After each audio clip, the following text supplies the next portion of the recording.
Dear student, আশা করি তোমরা সবাই ভালো আছো। অন্বেষা একাডেমি ইউটিউব চ্যানেল থেকে সবাইকে আন্তরিকভাবে শুভেচ্ছা অভিনন্দন জানিয়ে শুরু করছি আমাদের আজকের ক্লাস। আমাদের আজকের ক্লাস ষষ্ঠ শ্রেণীর জ্যামিতি, অর্থাৎ জ্যামিতির মৌলিক ধারণা নিয়ে আমরা কথা বলবো। আর এই মৌলিক ধারণা হচ্ছে আমাদের অধ্যায় হচ্ছে 6। তো 6 অধ্যায়ের মধ্যে মৌলিক ধারণার মধ্যে প্রথমে এই ঘনবস্তু কি, রেখা, রেখাংশ, রশ্মি, সরলরেখার বৈশিষ্ট্য। তারপরে যাব আমরা কোণগুলোতে, যে কোণ অনেক রকমের কোণ আছে। আমি এখানে দুইটা কোণের নাম লিখছি, সরলকোণ, সন্নিহিত কোণ। তো মূলত আমাদের আজকের লেকচারের মধ্যে তো আমরা আলোচনা করব ঘনবস্তু, রেখা, রেখাংশ, রশ্মি এবং সরলরেখার বৈশিষ্ট্য। এটা নিয়ে আমাদের আজকের লেকচার। তো এরপরে কোণগুলো আসবে, সেটা হচ্ছে কোণ নিয়ে আলোচনা করব, সরল কোণ, সন্নিহিত কোণ। তো আমি এটা মুছে ফেলবো, কারণ যেহেতু আমাদের আজকের লেকচারের আলোচনার বিষয় হচ্ছে ঘনবস্তু, রেখা, রেখাংশ, রশ্মি এবং সরলরেখার বৈশিষ্ট্য। তো আমাদের এই পরীক্ষাগুলোতে সরলরেখার বৈশিষ্ট্য আসে। তা আমি এগুলো তোমাদের প্রত্যেকটা নিয়ে আলোচনাও করবো এবং বোর্ডে লিখে দেবো, তোমরা সুন্দর করে নোট করে নিবা। তো শুরু করব আমাদের আজকের লেকচার। তো জ্যামিতির মৌলিক ধারণার মধ্যে প্রথমে আমরা পড়ব ঘনবস্তু, রেখা, রেখাংশ, রশ্মি, সরলরেখার বৈশিষ্ট্য। তা আমাদের আজকের যে লেকচার, এই লেকচারে আমাদের এই আলোচনাটাই হবে। তাহলে দেখো, প্রথমে আমরা লিখে দিচ্ছি ঘনবস্তু কাকে বলে। ঘনবস্তুর সংজ্ঞাটা আমি লিখে দিচ্ছি, সুন্দর করে লিখে নাও সবাই। ঘনবস্তু যে বস্তুর দৈর্ঘ্য,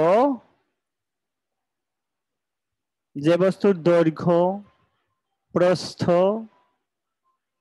যে বস্তুর দৈর্ঘ্য, প্রস্থ, উচ্চতা। লেখো, যে বস্তুর দৈর্ঘ্য, প্রস্থ, উচ্চতা। দেখো, দৈর্ঘ্য, প্রস্থ ও উচ্চতা আছে,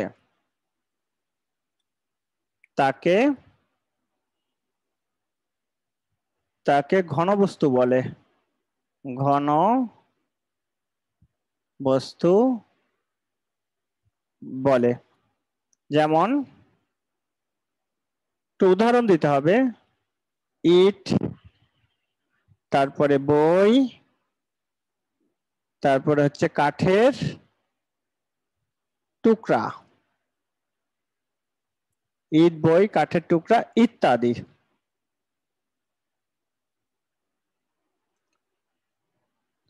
এটা হচ্ছে আমাদের ঘনবস্তুর সংজ্ঞা। তাহলে দেখো, ঘনবস্তু কাকে বলে? যে বস্তুর দৈর্ঘ্য, প্রস্থ, উচ্চতা আছে তাকে ঘনবস্তু বলে, যেমন ইট, বই, কাঠের টুকরা ইত্যাদি।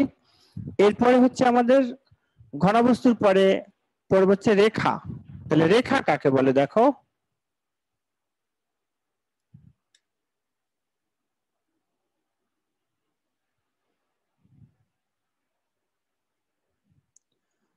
রেখা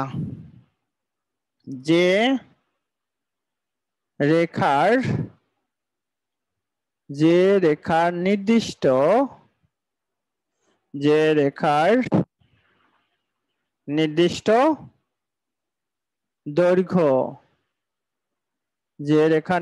দৈর্ঘ্য, এবং কোনো প্রান্তবিন্দু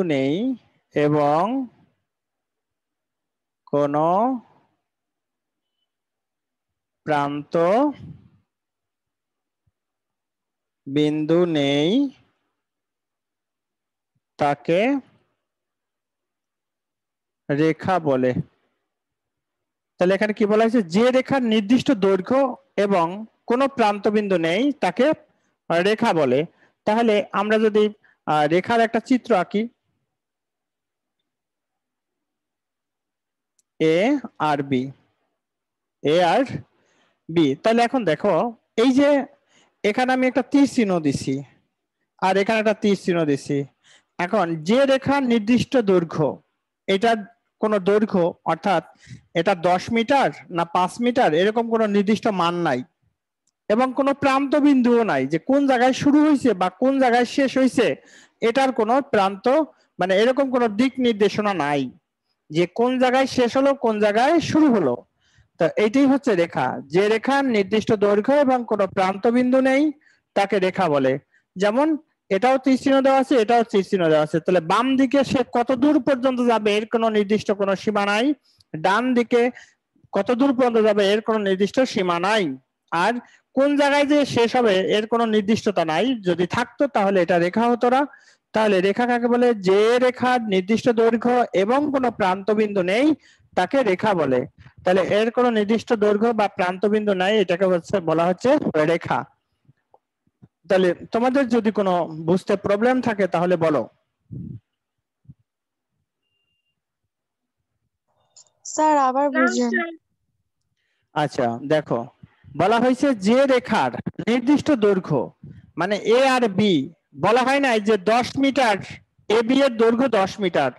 যদি 10 মিটার বলা হয়তো তাহলে নির্দিষ্ট হইতো, নির্দিষ্ট কোনো দৈর্ঘ্য নাই এবং কোনো প্রান্ত বিন্দু মানে শেষ বিন্দু, যে শুরু এবং শেষ বিন্দু, যেমন ধরো একটা রেখা আঁকলাম, এর একটা এরকম একটা বিন্দু আছে, তাহলে এটার একটা প্রান্ত বিন্দু আছে, কিন্তু এদিকে অসীম পর্যন্ত বিস্তৃত, এরকম কোনো প্রান্ত বিন্দুও নাই, আবার নির্দিষ্ট কোনো দৈর্ঘ্য দেওয়া নাই, এই জন্য একে বলা হয় রেখা। এই জন্য একে বলা হয় রেখা। আশা করি রেখা কাকে বলে এবার বুঝতে পারছেন। এরপর রেখাংশ, রেখার পরে আমরা লিখবো হচ্ছে রেখাংশ।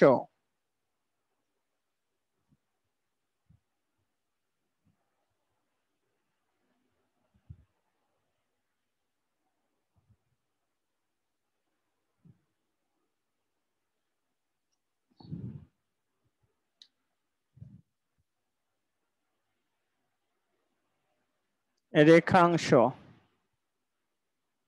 যে রেখার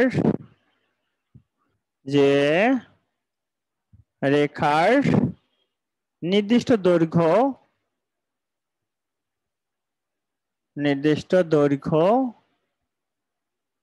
যে রেখার নির্দিষ্ট দৈর্ঘ্য এবং দুটি যে রেখার নির্দিষ্ট দৈর্ঘ্য এবং দুটি প্রান্ত বিন্দু আছে, দুটি প্রান্ত বিন্দু আছে, তাকে রেখাংশ বলে। রেখাংশ বলে। যেমন আমরা যদি এখন একটা চিত্র আঁকি, এখানে এ আর বি, তাহলে দেখো এখন এই এ বি হচ্ছে রেখাংশ, রেখাংশ। হ্যাঁ, আর এখানে লিখতে পারো এ বি হচ্ছে রেখা, এ বি হচ্ছে রেখা। তাহলে দেখো এখানে কি বলা হয়েছে, যে রেখার নির্দিষ্ট দৈর্ঘ্য, এখন এটা কিন্তু এই যে দুই দিকে দুইটা ফোঁটা আছে, তার মানে নির্দিষ্টতা, মানে সে এইটুকুর মধ্যেই সীমাবদ্ধ, এবং দুইটা প্রান্ত বিন্দু, এই একটা এ একটা প্রান্ত বিন্দু, বি একটা প্রান্ত বিন্দু, আর এ একটা প্রান্ত বিন্দু, বি একটা প্রান্ত বিন্দু। তাহলে কি হলো, যে যে রেখার নির্দিষ্ট দৈর্ঘ্য এবং দুটি প্রান্ত বিন্দু আছে তাকে রেখাংশ বলে। তাহলে আমরা পেলাম যে এই যে এটার কি আছে দেখো, যে এ আর বি, এ হচ্ছে একটা প্রান্ত বিন্দু, বি হচ্ছে আরেকটা প্রান্ত বিন্দু। আবার এর তার মানে কি, এখান থেকে এইটুকুর নির্দিষ্ট একটা মান হইতে পারতো, 10 মিটার হতে পারতো বা 20 মিটার হতে পারতো। তাই এটাই বলা হয়েছে যে রেখার নির্দিষ্ট দৈর্ঘ্য এবং দুইটি প্রান্ত বিন্দু আছে তাকে বলা হয় রেখাংশ। যেমন তোমরা উদাহরণ দিয়ে বা চিত্র, তাই চিত্রে এ বি রেখাংশ, চিত্রে এ বি রেখাংশ এভাবে লিখলেও হবে। তো আশা করি আপনারা বুঝতে পারছেন যে রেখাংশ কাকে বলে। তাহলে আমরা ঘনবস্তু, রেখা, রেখাংশ এই তিনটা জিনিস আমরা কমপ্লিট করলাম। এরপরে আমরা যাব রশ্মি, মানে উচ্চারণটা রশ্মি, বানানোর সময় রশ্মি হয়, আর আমরা অনেক সময় শর্টকাটে রশ্মি বলি, তাহলে এটা হবে মূলত রশ্মি।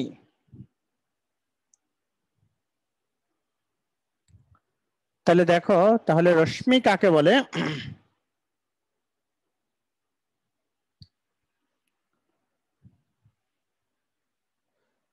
স্বয়ংফলায় রশ্মি। আচ্ছা, এখন যে রেখার যে রেখার নির্দিষ্ট দৈর্ঘ্য নেই, যে রেখার নির্দিষ্ট দৈর্ঘ্য নেই, যে রেখার নির্দিষ্ট দৈর্ঘ্য নেই কিন্তু যে রেখার নির্দিষ্ট দৈর্ঘ্য নেই কিন্তু একটি প্রান্ত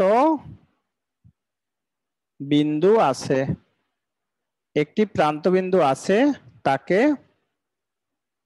কি বলা হয়? রশ্মি বলে,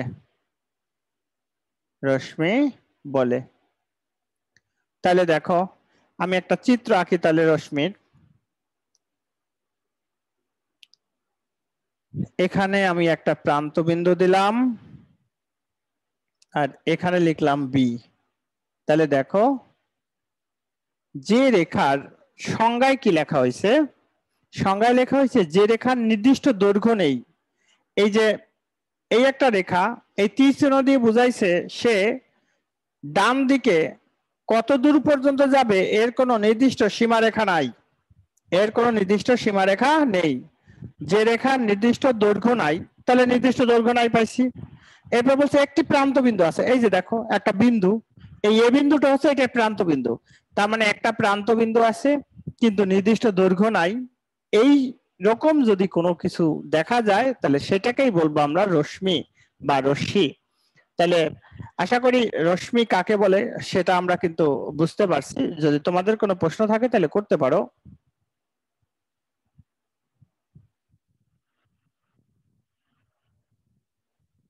স্যার একবার একটু বুঝাই দেন। আচ্ছা, এখানে বলা হয়েছে যে রেখার নির্দিষ্ট দৈর্ঘ্য নেই, তাহলে এর কোনো নির্দিষ্ট দৈর্ঘ্য নাই, কারণ তীর চিহ্ন দিয়ে কি বুঝাইছে যে সে অনেক দূর পর্যন্ত বিস্তৃত, এর কোনো সীমারেখা নাই। এবং একটা প্রান্ত বিন্দু, দেখো এই একটা প্রান্ত বিন্দু আছে, তাকে রশ্মি বলে। এখন এটাকে যদি আমরা এভাবে তৈরি করতাম, যেমন ধরো এই একটা প্রান্ত বিন্দু দিলাম বি, এখানে একটা তীর চিহ্ন দিয়ে এখানে দিলাম এ, তাহলে এই যে একটা প্রান্ত বিন্দু আছে আর নির্দিষ্ট কোনো দৈর্ঘ্য নাই, সে বাম দিকে যত ইচ্ছা তত যেতে পারবে। তো এই ধরনের যে কাঠামো তাকে বলা হয় রশ্মি। তাহলে একটা প্রান্ত বিন্দু থাকবে এবং এর কোনো নির্দিষ্ট দৈর্ঘ্য জানা থাকবে না, তখন তাকে বলা হবে রশ্মি বা রশ্মি। আচ্ছা, এরপর সরল রেখার বৈশিষ্ট্য পড়বো, কারণ এরপর আমাদের সরলরেখা কি, তার সরলরেখার বৈশিষ্ট্য আমাদের জানতে হবে।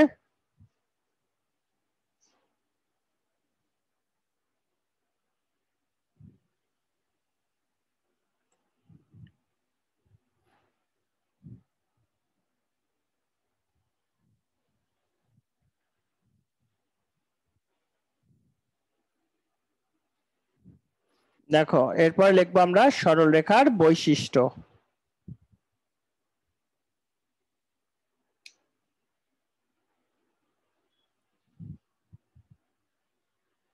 সরল রেখার বৈশিষ্ট্য 1 নাম্বার দিয়ে লেখো সরল রেখার উৎপত্তি, সরলরেখার উৎপত্তি রেখা থাকে, সরলরেখার উৎপত্তি রেখা থাকে মানে কোন জায়গা থেকে শুরু হয়েছে সেই রেখাটা থাকবে। 2 নাম্বার, সরল রেখার কোন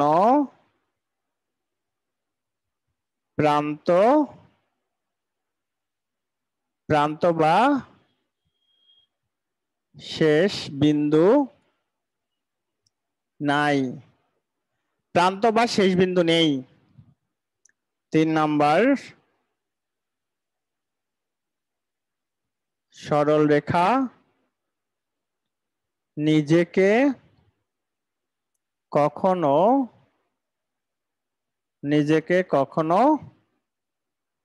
নিজে ছেদ করে না, নিজে ছেদ করতে পারে না। 4 নাম্বার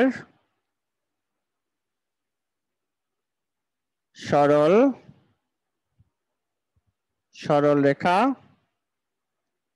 থেকেই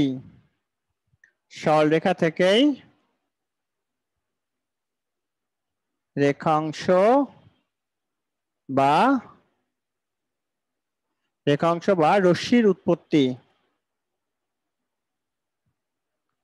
রশ্মির উৎপত্তি,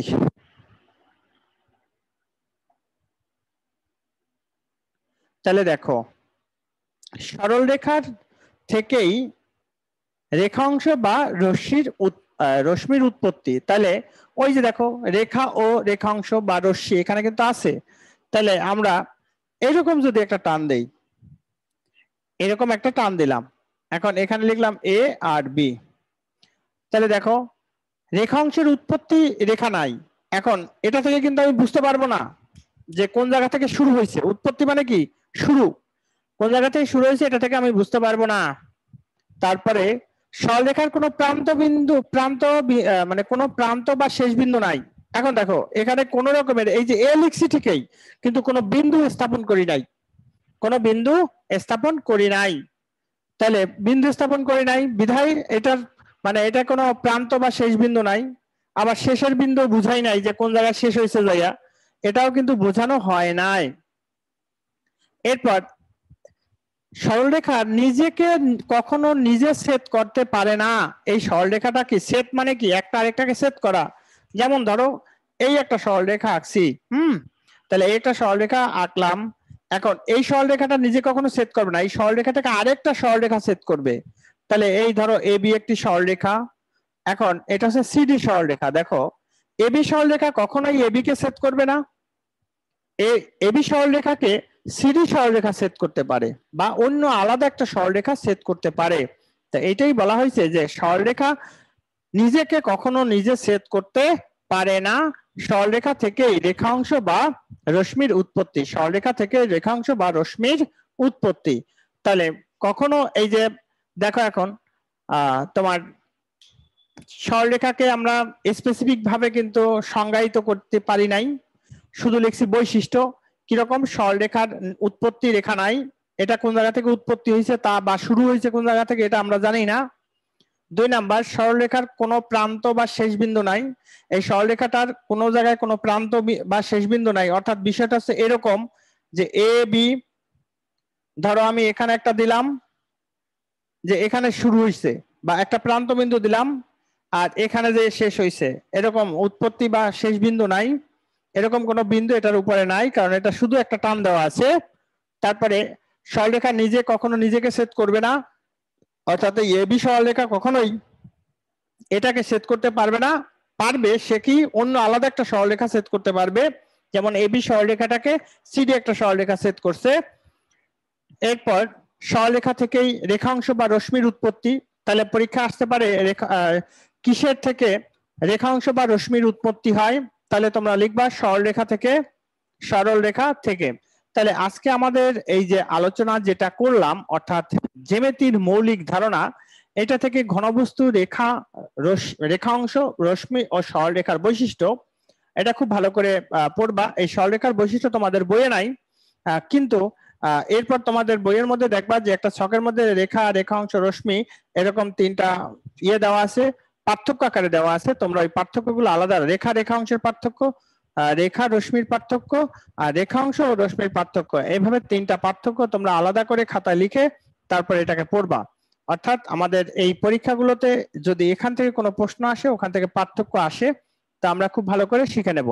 তো ডিয়ার স্টুডেন্ট, আশা করি তোমরা আজকের ক্লাসটা বুঝতে পেরেছো। অন্বেষা একাডেমি ইউটিউব চ্যানেল থেকে আমি আশিস স্যার আজকে বিদায় নিচ্ছি, দেখা হবে পরবর্তী কোনো একটা লেকচারে।